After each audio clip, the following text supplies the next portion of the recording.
First of all, I would like to thank all of the department heads for participating in this morning's forum that will be on Mashpee TV to educate the voters and the residents of Mashpee for the purposes of this upcoming town election on Tuesday, May 15, 2018.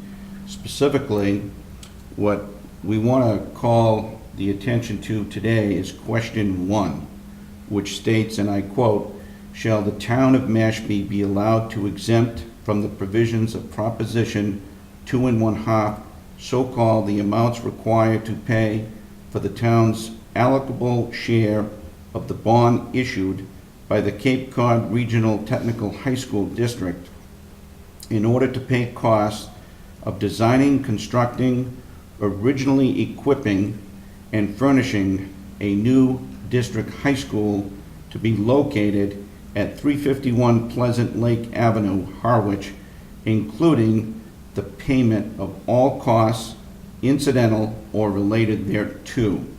And I am going to defer to our distinguished town clerk, who will give you an update as to the location of the town election. Good morning. This year's election will take place at Christ the King Church in the Great Hall to the left of the parish. The hours of the election will be from 7 a.m. to 8 p.m., normal hours. Excellent parking, so please come around to the back of the building and use the back entrance to come into the election floor. One of the concerns for the town is the fact that there are no contested elections, and therefore this can result in a low turnout. However, question 1, which I just referred to, is very important, because if a debt exclusion is not approved and authorized, then the town has to come up with approximately $600,000 to $700,000. And as a result, that can impact our municipal services as well as the school. Therefore, we want to make sure that everyone is actively participating in this vote, and whichever way they decide, they make sure they get out and vote and participate on the date, May 15th, 2018, on a Tuesday. With that having been said, what I'd like to do is give the department heads the opportunity to summarize what a potential impact this could have on their services, whether it be personnel and or expenses. And I would start with the Director of Natural Resources. Rick York, Director of Natural Resources. In addition to the essential functions of the Harbor Master Division and Shellfish Divisions, which include law enforcement and public safety on the water, we have a big project to restore water quality with shellfish. It's part of our comprehensive watershed nitrogen management plan that was approved by the EPA and DEP. That plan is available online, and the engineering report estimates that it would save the town up to $180 million, so almost $2 million in wastewater infrastructure if it's successful. And that is, if that were cut, then the town would be looking at much greater expenses. And in that program, we've already cut the seed costs in half by being efficient, and also the salaries and payroll is minimal. So that's where our department is. Gail Wilson, Human Services Director. The Human Services Department is vital in connecting residents to potentially life-saving resources and advocating for those who have difficulty advocating for themselves. Thank you. Jason Strebel, Mashpee, Director of Assessing. Any financial cuts related to our department would necessarily involve personnel loss, which would hinder our ability to fairly and equitably assess taxes, pick up new growth, which helps to lessen the tax burden on everybody every year, and just basically interfere with the functions of my office. So I think it's very important that this debt exclusion pass. Hi, I'm Tom Rulo, the fire chief from Mashpee Fire. If we were to have a portion that we would have to share, that portion would largely be personnel. First off, it would probably be with our non-emergency functions, but then depending on our share, it would impact our emergency functions down the line. Mary Bradbury, Recreation Director. Recreation really is the fabric and leads to the quality of life that happens within our town. It's where we live, work, play, learn, and grow. Should we suffer any sort of financial cuts, we currently register over 6,000 different people each year, and we are trending to do that. We've seen 17% growth overall in 1 year. Our camp serves over 200 families. Our before school and after school program services over 80 families. Kids Club Preschool, over 70 families. All of these families and services would be impacted. We offer 10 to 12 special events each year, including our very favorite community picnic and Oktoberfest, two of our largest special events. With these cuts, these would suffer, and we would have to be charging more to still afford to service these people in our community and our families. Dawn Thayer, Finance Director. The accounting office budget is mainly salary. That's what makes up our budget. Any cut to our department would result in loss of personnel. We have 3 full-time individuals who handle all the financials for the town, not only the town departments, but the school department as well. One of the big pieces of our work is paying our vendors, making sure utilities get paid and all of our vendors get paid in a timely manner. A cut of one individual in my department would result in payments, we would not be able to get them out on time. We'd be making late payments, and it would be devastating, basically. Do you have anything to add? No, You're good? I'm good, thank you, though. Ronnie Collins, Town Manager. I would just like to let the general public know that after taking a look at the operating budget as well as the capital improvement program budget, and that represents currently operating just over $57 million, and CIP is approximately $1.5 million or just under.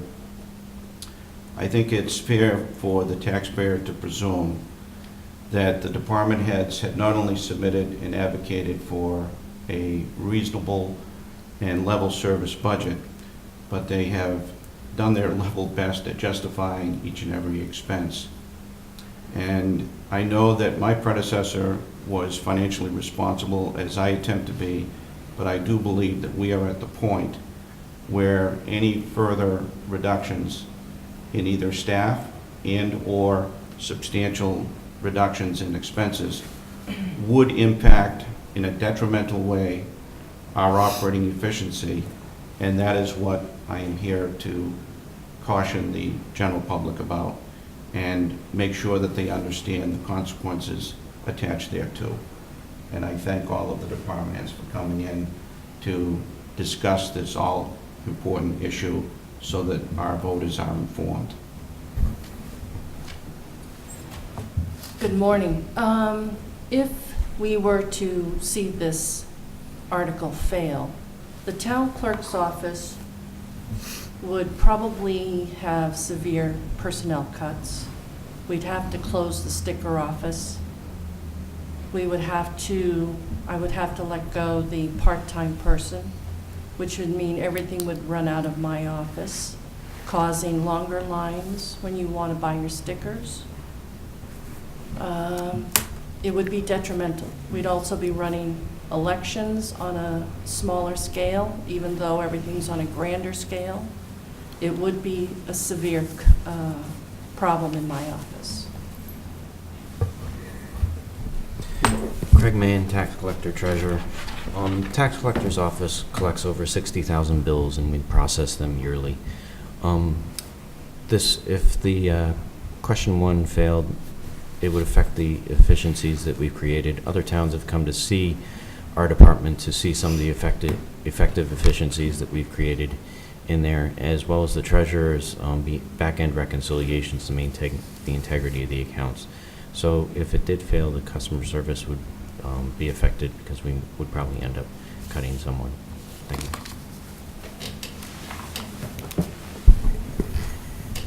Catherine Laurent, DPW Director.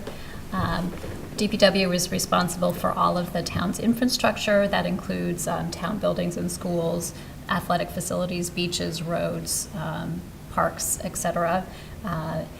In FY19, the upcoming budget, we already are looking at not filling one position, and we've taken additional cuts in our budget from what we requested. If this article or warrant article vote does not pass, we would be looking at either further reducing staff, which would impact the ability of us to provide a timely service in terms of maintenance of those infrastructures, or reduction in our road maintenance budget. So our road maintenance budget currently funds repairs to over 85 miles of town roads. That would be a line item that we would be looking at potentially reducing, which would impact our ability to repair neighborhood roads. Good morning. I'm Kathy Mahoney, the director at the Mashpee Public Library. Currently, the library is operating with several vacant positions, and unless funding is secure for the upcoming year, those positions may not be filled. Without adequate staffing, we will need to evaluate our ability to maintain our schedule of hours and our services. This could result in a reduction in hours. Budget cuts could also impact the library's state certification, which would have a significant impact on our level of services. For example, residents would no longer be able to borrow books from other CLAMS libraries or libraries throughout the state. We currently have over 9,000 Mashpee residents who are library card holders. We're very proud of our library and the support that we have historically received from the community. And we hope that you will continue to support us and make sure that we are able to serve you to the best of our ability. Thank you. Good morning, Scott Carline, Chief of Police in Mashpee. We at the Mashpee Police Department support the goals and objectives of being fiscally responsible and further realize that difficult decisions have to be made when it comes to budgetary issues. As a progressive professional police department, we believe in the core values of our community service efforts and programs which build communication and trust, and would urge the citizens of Mashpee to come out and vote on this very important ballot question on Tuesday, May 15th. We will continue to identify efficient practices while devoting our resources to the mission of the Mashpee Police Department in reducing crime and enhancing public safety. This debt exclusion would greatly assist us in reaching our public safety goals, which again emphasize public trust and community engagement. If this debt exclusion were not to pass, it could result in fewer services to the community, especially for a department attempting to combat an opiate crisis that has already been unfunded on 2 police officer positions. Not new positions, but existing positions that remove 2 police officers from the street. These unfunded positions have already impacted the department. We would appreciate your support to come out and vote on this very important ballot question. Thank you. Lynn Waterman.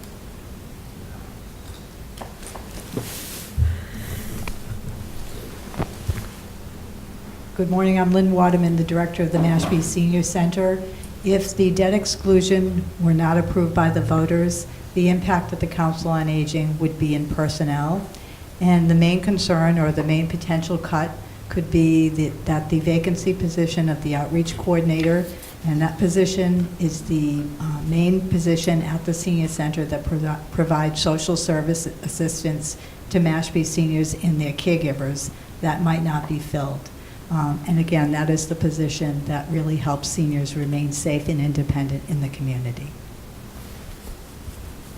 Hi, David Del Vecchio, Director of Information Technology and GIS Systems. What we do is support hardware and software systems for all town departments, and we support the financial applications on the school side. Of the IT budget, half of it's salary and half of it's expense. On the expense side, 90% is hardware and software maintenance contracts. We have to pay those maintenance contracts to get support, patches, fixes, and second-level support that we need to support the town departments and the schools. So that can't be touched, so any cuts would be from the salary side, which consists of 3 IT techs to support 24 town departments, spanning 13 buildings, and 1 GIS coordinator. So the results of that would be maybe not devastating, but support would suffer, and possibly security, which we put a high price on to make sure we have a safe computing environment. Thank you. On behalf of the town of Mashpee, I would like to thank the taxpayers, the residents, the voters that participate each and every year in not only town election, but in Mashpee town meetings, which ironically is occurring tonight. But we want to encourage all voters to attend Tuesday, May 15th, 2018. And please understand that question 1 is very important. There are no contested races, but question 1 is going to have a direct impact on your local services. The professionals gathered here at this table today have given you their perspective as to the potential trickle-down effect. And I hope that you take this into consideration as we decide what venture to pursue in the future. Thank you.